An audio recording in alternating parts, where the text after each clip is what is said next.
All right, shalom, shalom, y'all. This is Yao, and I'm doing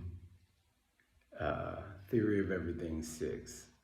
And Theory of Everything 6 is going to get into, since we've already passed the concept of the firmament, on how that there's a giant crystalline structure that separates the heavens from the earth, and that the moisture in the atmosphere is produced by this giant object, and this giant object in the sky being over top of the earth, all the way over top of the earth, making the earth a flat structure as well.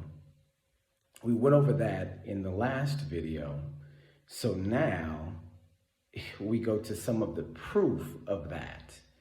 And some of the proof of that disproves other things, like, for instance, gravity. All right? So, since there is a dome over top of the earth, it disproves gravity. Okay, and I'll explain. So what we think of as gravity is this mysterious force which pulls down or creates heaviness, which pulls you towards its center of gravity.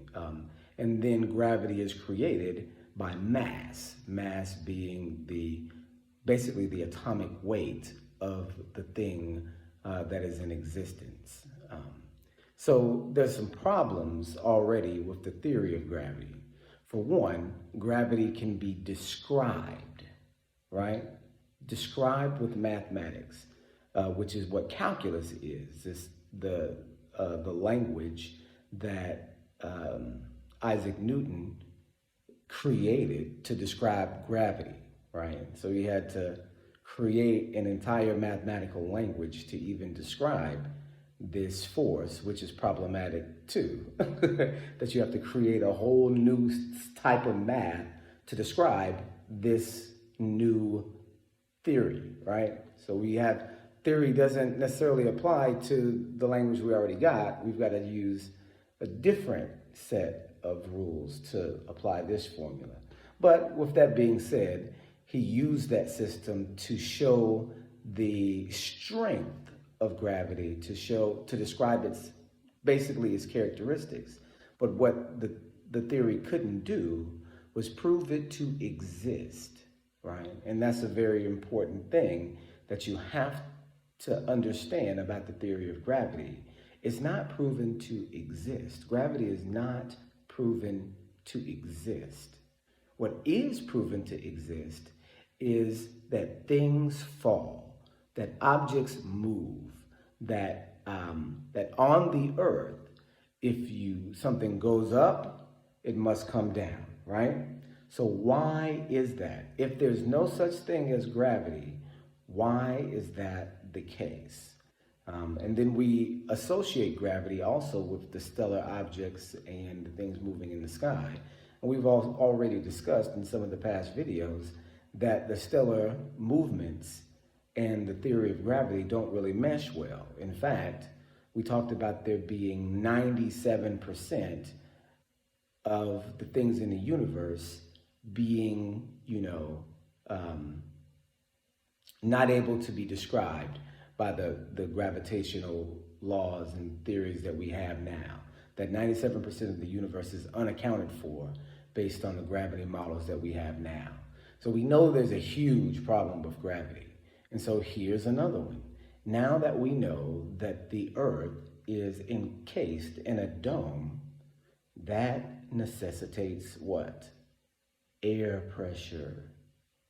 Air pressure, right? So if you're in a tank and the tank is closed, what's going to happen?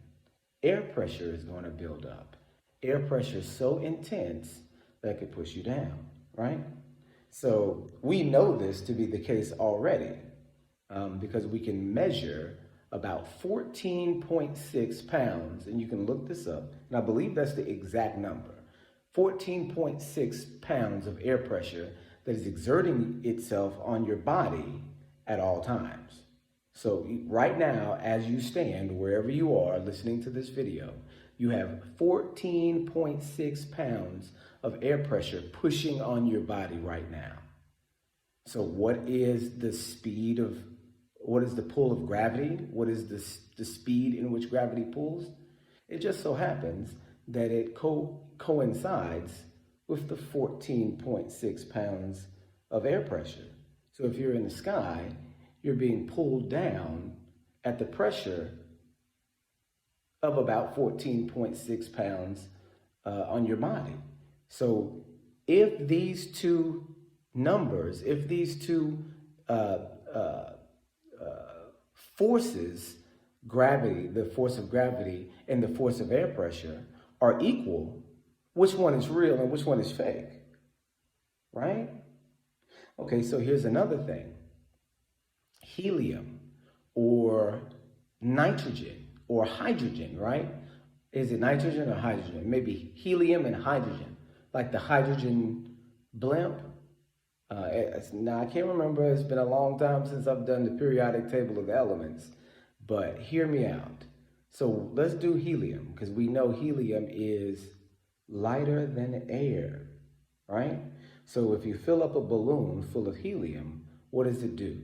It rises, right? And so why doesn't gravity affect helium? It should. If helium is an element and it has mass just like any other element does, it should be able to be pulled down by gravity as well. And they try to explain it where they say this atomic weight isn't strong enough. But how? How is that the case if the atomic weight isn't strong enough?